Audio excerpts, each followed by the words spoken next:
السلام علیکم، jobs 2020.pk میں خوش آمدید۔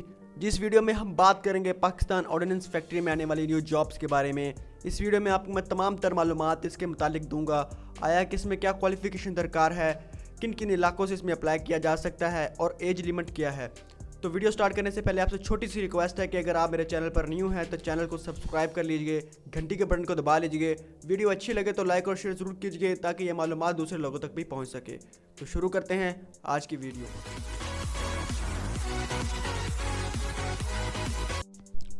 تو جی، پاکستان آرڈیننس فیکٹری میں زبردست جابس کی اناؤنسمنٹ کی گئی ہے، جن میں پورے پاکستان سے مرد حضرات آن لائن اپلائی کر سکتے ہیں۔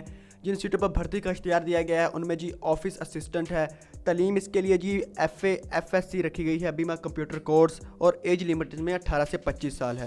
اس کے علاوہ جی ڈرائیور کی سیٹیں ہیں، تعلیم ان میں میٹرک رکھی گئی ہے، ڈرائیونگ لائسنس ہونا آپ کا ضروری ہے اس کے لیے، اور زیادہ سے زیادہ عمر آپ کی 48 سال ہونا چاہیے۔ اس کے علاوہ جی سیکیورٹی گارڈ کی سیٹیں ہیں، تعلیم ان میں میٹرک رکھی گئی ہے اور زیادہ سے زیادہ ایج لمٹ 48 سال ہے۔ اس کے بعد ویلڈر کی سیٹیں ہیں، تعلیم ان میں پرائمری رکھی گئی ہے اور 5 سال تجربہ مانگا گیا ہے، ان میں ایج لمٹ 25 سے 35 سال ہے۔ اس کے علاوہ جی خان خراب ہے، مڈل پاس ہونا ضروری ہے اور تجربہ ہونا چاہیے اس کے پاس، اور ایج لمٹ اس میں بھی 18 سے 25 سال ہے۔ تو جی اس میں اپلائی کرنے کا طریقہ یہ ہے کہ امیدوار اپنی درخواست، CV، بیمہ، تمام تعلیمی سند اور شناختی کارڈ اور تصویر موخر 6/3/2020 سے مطلب 6 مارچ 2020 تک ارسال کر سکتا ہے۔ درخواست پر اسامی کا نام اور رابطہ نمبر واضح طور پر درج کریں، نامکمل درخواستوں پر زیر غور نہیں لایا جائے گا۔ اس کے علاوہ اس ایک سے زیادہ اسامیوں پر اپلائی کرنے کی صورت میں ہر اسامی کے لیے علیحدہ درخواست دینا لازمی ہے۔ ضرور اپلائی کیجیے گا۔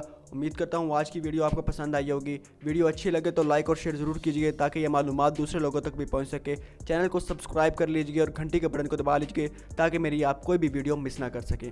تو ملتے ہیں کسی اگلی ویڈیو میں، تب تک کے لیے اللہ حافظ۔